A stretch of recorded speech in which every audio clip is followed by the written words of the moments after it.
Hey everybody, it's Dr. Joe and Sweet Callie, and today I'm going to show you stretches and exercises for bowed legs. So let's get started. Disclaimer alert, disclaimer alert.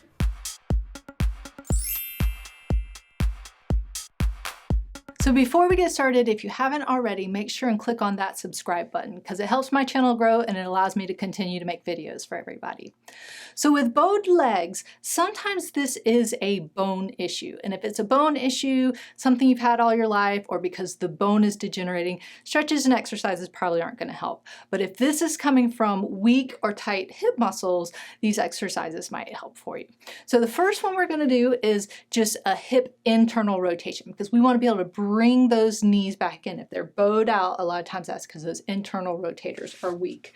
So this one is just going to be an reverse clamshell is what a lot of people call it. So you get into that clamshell position, which you might have seen in some of my videos, where you want to make sure your hips are perpendicular to the floor or the couch or the bed. You don't have to get on the floor to do these, but you don't want to be rolling your hips while you're doing them.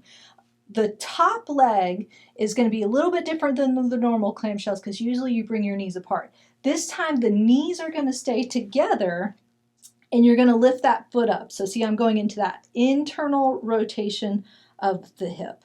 So these are ones that sometimes it might feel pretty easy. You might not feel like you're doing a whole lot, but if you're doing them correctly and you're not rolling your hips a lot of times by the time you get to 7 or 8, you might be feeling it a little bit. And then once they get really easy, you can add a resistive band into it. But just nice, slow, and controlled movement, really trying to rotate. You should feel it at the hips. You might feel it at the knee a little bit if you have knee issues. But just starting off maybe with 5 to 10, kind of working your way up, doing those a couple times a day. So the next one is going to be a side-lying hip adduction. Again, you want to work those inner thigh muscles to help bring those knees in. So this time, this is the leg that I'm going to be working. So the one that you want to work on to strengthen is going to be on the floor. But I would recommend working both sides with all these exercises if they're both bowed.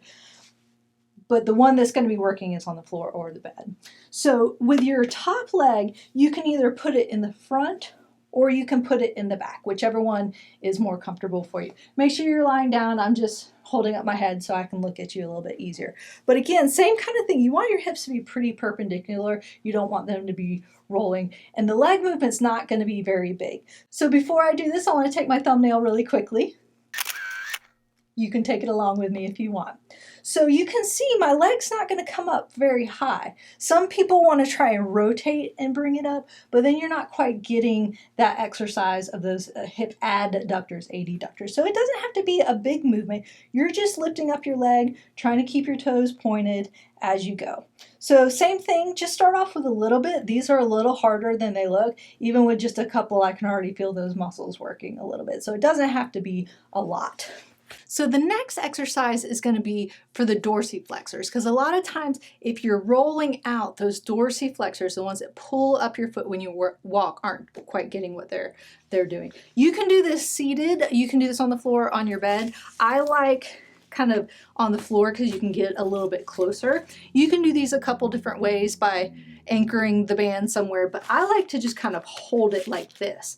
And then you're just going to pull up, because then you can change your resistance. So if I want more, if that's too hard, I can stretch that band a little bit. And then I'm just pulling up into that dorsiflexion, getting those anterior tibialis muscles and all of those coming up. So just nice and controlled when you're using a band. You don't want it to be wiggling because that might just mean that you're not quite ready for the band. And then you can just put your foot out and just do pulls up that way.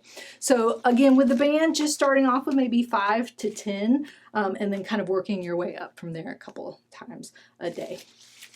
So after that, we're going to go into a glute stretch or a figure 4 stretch, because a lot of times the glutes are tight and so they're pulling those hips outward. So an easy way to stretch those glutes is just to do that figure 4, where the side you want to stretch, so if I'm stretching this side, I'm crossing it over to the other side. And again, make sure you're relaxing your head. Don't strain your neck while you're doing it. I'm just bringing it up so I can talk to you. And then you're going to grab between the other side and just pull up this way. So I should be feeling that stretch right in through here. So stretching out those external rotators, the glutes and all that kind of stuff. And since this is a full stretch, you're going to hold it for 30 seconds and then do that 3 times on each side. So I'll show you the other side real quick. So crossing over just right above the knee, grabbing underneath and pulling up towards you until you feel that nice stretch. The stretch should feel comfortable with tension. It shouldn't be painful. And again, holding that for 30 seconds, doing that 3 times on each side. So the next ones are going to be seated. So in seated, you can also do hip internal strengthening, hip internal rotation strengthening. So when you're seated, if you turn your foot out this way, that's that hip internal rotation. But it's not bringing the leg out, it's rotating here. So the knee doesn't really move that much. You should feel it up at the hip.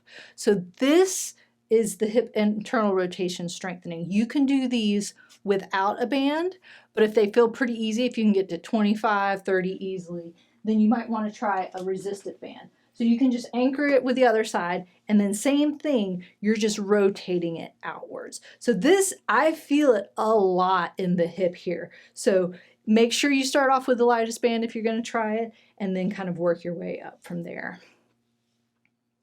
So then the next one is going to be kind of a figure 4 stretch seated. So again, stretching out the glutes, stretching out those hip external rotators. So it's kind of the same as lying down, except this time when you cross over, you're going to be moving your upper body instead of bringing your lower body up to you. So sit up nice and straight, make sure your back is straight, and you're just leaning forward at your hips. So I feel that underneath that booty area on this side, the one that you're bringing over to get that stretch. So it's not curling down. I'm feeling no stretch with that. Keep that back straight and just bend forward at your hips. So since this is again a stretch, you're going to hold that for 30 seconds and then do that 3 times on each side. So just crossing over kind of right above the knee there and then leaning into it, getting that stretch. So again, you want it to be comfortable in tension, but you don't want it to be painful. And then so the last one's going to be standing up. So the last one is going to be again working the adductors and the internal rotators. So you can get just a soccer ball, basketball, yoga blocks work really well. Just something that will keep your knees at still about a hip width distance apart, maybe a little bit more, a little bit less, but you don't want them to be really close together. So for this one, this is not going to be a squat. It's going to kind of be a hip hinge, but what you want to do is squeeze into the ball. So I'm getting that squeeze, activating these muscles, activating those internal muscles, keeping my back straight and just kind of hinging down like I'm going towards my toes. But keep that squeeze the whole time. That's the hardest part, is keeping that squeeze and then going down. You'll feel those hamstring stretches and then come back up. So just nice continuous slow motion. If you have to reset each time with the squeeze, you can, but if you really want to get that good strengthening, try and keep that squeeze the whole time when you're going down and coming back up.